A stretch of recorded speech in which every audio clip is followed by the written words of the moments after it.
Mythology is filled with numerous abilities and skills, shape changers, strength that climbs with the sun's rising, flight. But what about those gifts that are even further afield? More so than the routine strength and speed that many of our ancient characters possess. Well, there are plenty of those as well. So, let us begin with the power of madness. That's right, the ability to drive an adversary into insanity. Several demons possess this ability. The likes of Bel, who alters the minds and hearts of men, to Sephathoriel, who makes men divided and causes strife, to even Asmodeus, who causes people to go mad with lust, and to turn heel on one another and to drive them to murder. But the one I'm focusing on here is no demon, but a god. Specifically, Dionysus. Today, it's easy to often view Dionysus as the drunk party god, a god of wine and nothing more. But in truth, he also embodies the negative aspects of wine and the madness of revelry. In Euripides' play, The Bacchae, we see this in full effect. Dionysus arrives in the city of Thebes, where he was born, and where his mother Semele still lived. But not wanting to cause a scene, he disguised himself, and found so many of the people there were not too keen on his worship, and that the Maenads, women from the town that worshipped him, were just viewed as wild revelers, those who drunkenly torment themselves in the wilderness, all headed by the king of Thebes, Pentheus. So, still disguised, he approached Pentheus and questioned him as to why there was so much hatred directed at these women, and toward Dionysus himself. It was because Pentheus' own mother, Agave, and the other women of the city would go into the wilderness and become belligerent in their worship of him, to the point that they would tear apart animals in their fits of rage and madness. It was so abhorrent to him that he was willing to kill his mother. Dionysus, not fond of that plan, asked Pentheus about another option, and maybe wanted him to see things from a different perspective. Still disguised, he said, why not dress up as a woman yourself, Pentheus, and go see what the worship was about? And it was here that Dionysus slipped his own power into those words. They carried the sweet, cruel embellishment of madness, something that convinced the king it was a good idea. So Pentheus, maddened, wandered into the wilderness dressed as a woman, and found the Maenads partying and reveling, singing and drinking in their own maddened way. And with Dionysus' advice, he observed them by climbing a tree. And it was here Dionysus dropped his own disguise and brought the women into full mania. Thus they tore Pentheus from a tree and ripped him limb from limb. And thinking they had slayed a lion, they marched back to town, with Agave, Pentheus' own mother, carrying his head in her hands, a smile plastered on her face of pure glee. Yet soon, as with much drunkenness, her madness would fade, her eyes clearing and a realization striking her.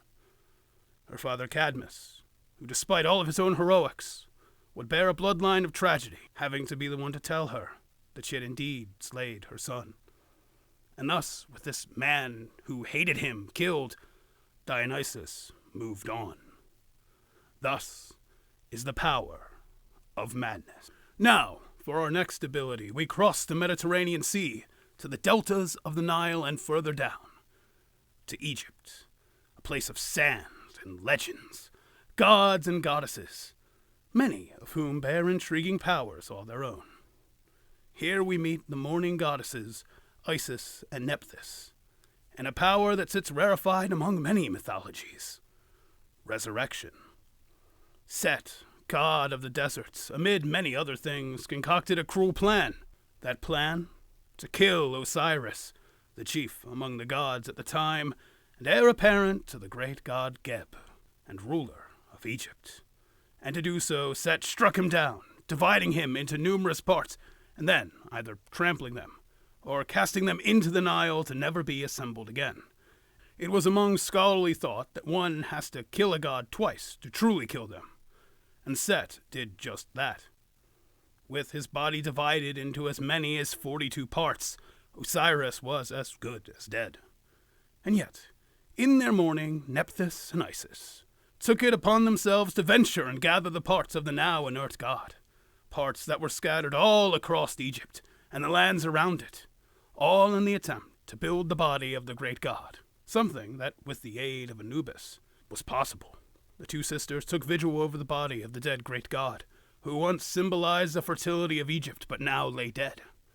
As they mourned, stamping their feet, beating their breast, their divine tears would cause something to stir within Osiris, pulling him from oblivion and breathing life to that once thought dead, his own body restored to life, although with a tinge of the death that had brought him low in the first place.